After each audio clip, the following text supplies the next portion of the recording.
तो मेरे चैनल में आप सभी की स्वागत है। आखिर इस वीडियो के माध्यम से भूगोल का प्रश्न करवाने वाले हैं, जो कि सभी एग्जाम में भूगोल से प्रश्न आप लोग का देखने को मिलता है। तो आखिर किसी भी एग्जाम की तैयारी कर रहे हैं तो भूगोल से प्रश्न आप लोग का जो कि आता ही है। तो चलिए भूगोल का प्रश्न लेकर आए हैं, जो कि बहुत इंपॉर्टेंट ये सभी प्रश्न होने वाला है। तो इस वीडियो को शुरू से अंत तक देखिए, तभी आप लोग को समझ में आएगा। आप किसी भी एग्जाम की तैयारी में ये सब प्रश्न आप लोग का पूछा जाता है और पूछा जाएगा। तो चलिए पहला प्रश्न क्या पूछ रहा है, पृथ्वी क्या अपनी अक्षांश पर घूमती है? तो पृथ्वी अपनी अक्षांश पर घूमती है, आप लोग को बताना है किस अक्षांश पर पृथ्वी अपने घूमती है।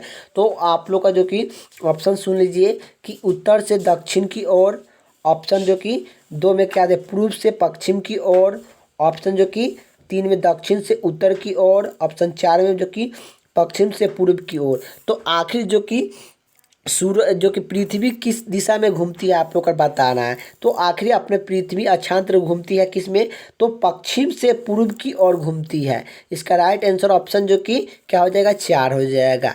नेक्स्ट क्वेश्चन की बात किया जाए तो आगे का प्रश्न क्या पूछ रहा है, 2 नंबर प्रश्न क्या पूछ रहा है। तो देखिए पृथ्वी के द्वारा सूरज चारों ओर घूमती है। तो आखिर जो कि पृथ्वी के द्वारा सूरज चारों ओर घूमता है, किसके द्वारा जो कि घूमता है आप लोग को बताना है।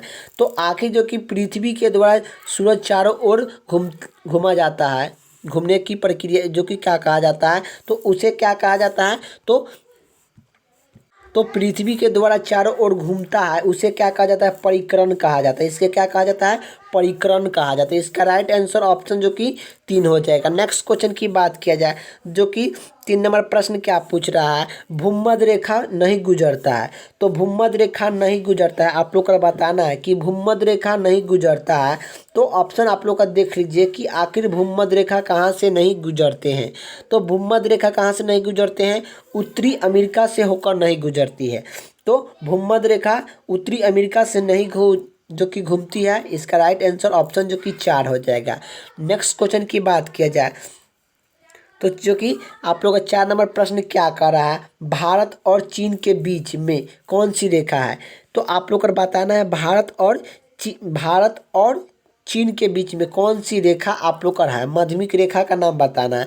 तो चीन और भारत की कौन सी माध्यमिक रेखा है, तो ऑप्शन आप लोग का देख लीजिए कौन सी रेखा है। तो भारत और चीन के बीच में कौन सी रेखा है, तो मनमोहन रेखा है। इसका राइट आंसर क्या हो जाएगा, ऑप्शन ए हो जाएगा। नेक्स्ट क्वेश्चन की बात किया जाए तो जो कि आप लोग का 5 नंबर प्रश्न क्या कर रहा है, निम्न में से माध्यमिक रेडोन जो कि रेडिकॉफ रेखा निर्धारित करता है। तो आखिर रेडिकॉफ रेखा किस सीमा पर निर्धारित करता है आप लोग को बताना है। ऑप्शन आप लोग का देख लीजिए कि आखिर रेडिकॉफ रेखा किस पर आधारित सीमा जो कि आधारित करता है। तो रेडिकॉफ रेखा जो कि भारत और पाकिस्तान के बीच में करता है, रेखा जो कि बनाता है। रेडिकॉफ रेखा कहाँ सीमा बनाता है, निर्धारित करता है। तो यह जो कि भारत और पाकिस्तान के बीच में निर्धारित करता है। इसका राइट आंसर ऑप्शन जो कि 4 हो जाएगा। नेक्स्ट क्वेश्चन की बात किया जाए तो आखिर 6 नंबर प्रश्न क्या पूछ रहा है, भारत में कितने राज्य से कर्क रेखा गुजरते हैं। तो भारत में कितने राज्य से गुजरते हैं कर्क रेखा आप लोग को बताना है। ऑप्शन जो कि 5 दिया गया है, 8 दिया गया है, 7 दिया गया है, 6 दिया गया है। तो आखिर कर्क रेखा भारत में कितने राज्य से होकर गुजरते हैं, तो 8 राज्य से कर्क रेखा भारत में जो कि गुजरते हैं।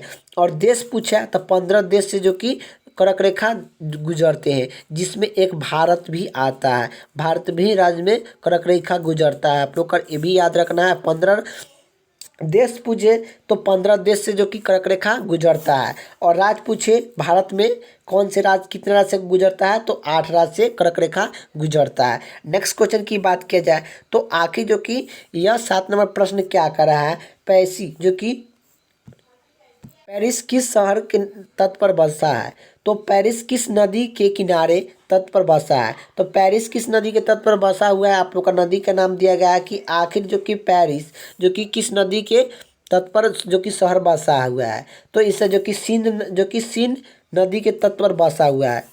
नेक्स्ट क्वेश्चन की बात किया जाए तो आखिर आप लोग का जो कि 8 नंबर प्रश्न क्या कर रहा है, वही प्रश्न आ गया फिर। चलिए 9 नंबर प्रश्न की ओर चलते हैं। तो 20 में क्या होती है, 20 में दूध उत्पादन में देश में भारत का कौन सा स्थान है? तो विश्व में दूध उत्पादन में भारत का कौन सा स्थान है आप लोग को बताना है। पहला जो कि दूसरा, पहला, तीसरा या पांचवा स्थान है। तो विश्व में भारत का दूध उत्पादन में कौन सा स्थान है आप लोग को बताना है। तो दूध उत्पादन में भारत का जो कि कौन सा स्थान है देश में, तो पहला स्थान है। इसका राइट आंसर ऑप्शन जो कि 2 हो जाएगा। नेक्स्ट क्वेश्चन की बात किया जाए तो आखिर जो कि 10 नंबर प्रश्न क्या कर रहा है, तो भारत का सबसे बड़ा डेल्टा जो कि लंबी बांध बनाता है। तो भारत का सबसे लंबी बांध कौन बनाता है आप लोग को बताना है। तो ऑप्शन देख लीजिए। तो आखिर भारत का सबसे लंबी बांध है, तो आखिर लंबा बांध कौन बनाता है, तो यह इसका राइट आंसर क्या हो जाएगा, तो हीराकुंडली बांध। जो कि भारत की सबसे लंबी बांध कौन बनाता है, हीराकुंडली बांध बनाता है। हीराकुंडली जो कि कहाँ पर स्थित है, तो उड़ीसा में स्थित है। कहाँ पर स्थित है, उड़ीसा में स्थित है। और यह महानदी पर स्थित है, महानदी पर स्थित है, महानदी पर स्थित है। इसका भी यह सब याद रखना है।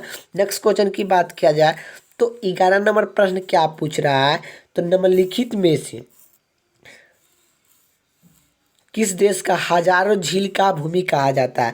निम्नलिखित में से किस देश का हजारों झील का भूमि कहा जाता है आप लोग को बताना है। जर्मनी, थाईलैंड या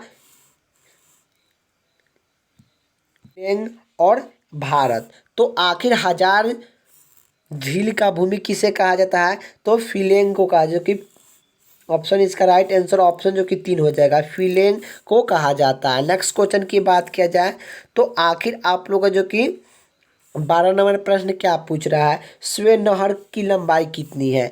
तो स्वे नहर की लंबाई आप लोग का पूछा है। तो स्वे नहर की कितना लंबाई आप लोग का देख लीजिए ऑप्शन की। आखिर स्वे नहर की लंबाई कितना है, तो इसका राइट आंसर क्या हो जाएगा, 188, जो कि कितना है, 78 है। 168 आप लोग का जो कि स्वे नहर की लंबाई है। 168 आप लोग का याद रखना है कि किसका लंबाई है, स्वे नहर की लंबाई है। ये नेक्स्ट क्वेश्चन की बात किया जाए तो आखिर जो कि आप लोग का जो कि 13 नंबर प्रश्न क्या कर रहा है, संसार का सबसे बड़ा अम्ल स्थल है। तो संसार का सबसे बड़ा अम्ल स्थल कौन सी है, आप लोग को बताना है। ऑप्शन देख लीजिए कि आखिर संसार का सबसे बड़ा अम्ल स्थल कौन सी है। तो संसार का सबसे बड़ा अम्ल स्थल का नाम क्या है, सहारा। इसका राइट आंसर ऑप्शन जो कि 3 हो जाएगा। नेक्स्ट क्वेश्चन की बात किया जाए 14 नंबर प्रश्न क्या पूछ रहा है, तो आखिर जो कि सहारा अमृत स्थल कहाँ पर स्थित है। तो सहारा अमृत स्थल कहाँ पर स्थित है आप लोग का देख लीजिए ऑप्शन की, सहारा अमृत स्थल कहाँ पर स्थित है। तो इसका राइट आंसर क्या हो जाएगा, सहारा अमृत स्थल कहाँ पर स्थित है, तो मध्य एशिया जो कि एशिया में स्थित है। राइट आंसर ऑप्शन जो कि 2 हो जाएगा। नेक्स्ट क्वेश्चन की बात किया जाए तो आखिर आप लोग का जो कि 15 नंबर प्रश्न क्या कह रहा है, तो 15 नंबर प्रश्न दक्षिण एशिया का सबसे बड़ा अमृत स्थल कौन सी है। दक्षिण एशिया की सबसे बड़ा अमृत स्थल आप लोग को बताना है। तो दक्षिण एशिया का सबसे बड़ा अमृत स्थल का नाम क्या है आप लोग को बताना है। तो दक्षिण एशिया का सबसे बड़ा अमृत स्थल का नाम क्या है, थर है, जो कि क्या है, थर है। इसका राइट आंसर ऑप्शन जो कि 4 हो जाएगा। नेक्स्ट क्वेश्चन की बात करें तो आखिर जो कि 16 नंबर 15 तक प्रश्न आप लोग का रहने देते हैं। आखिर वीडियो अच्छा लगे तो लाइक कर दीजिएगा, चैनल पर हो तो चैनल को सब्सक्राइब कर दीजिएगा। जय हिंद, जय भारत।